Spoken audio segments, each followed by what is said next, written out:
মহাবিস্ফোরণের মধ্য দিয়ে গোটা পৃথিবী যখন তৈরি হয়ে যায়, পুরো পৃথিবী থারথার করে কাঁপে।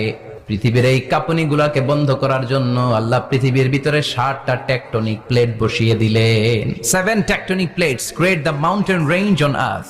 7টা প্লেট বসাই দিয়েছে, মানে 7টা পেরেক পাহাড় বসিয়ে দিয়েছে। পৃথিবী তৈরির পরেই পৃথিবী কাঁপছে। মুসনাদে আহমদ ইবনে হাম্বলের বর্ণনা, আল্লাহ তাআলা পৃথিবীর ভিতরে পাহাড়কে পেরেক হিসেবে ঢুকিয়ে দিলেন। এবার কাঁপাকাঁপি বন্ধ। সুবহানাল্লাহ পড়ে।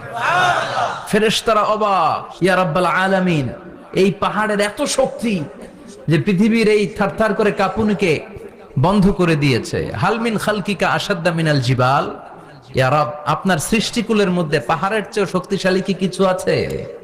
আল্লাহ বললেন নাম আছে। কি সেটা? আল্লাহ বললেন সেটা হচ্ছে আল হাদিদ, মানে লোহা। এই হাদিদ নামে, আল হাদিদ নামে আল্লাহর কোরআনে একটা সূরা আছে না নাই? সূরাতুল হাদিদ, লোহার সূরা। ওয়া আনজাল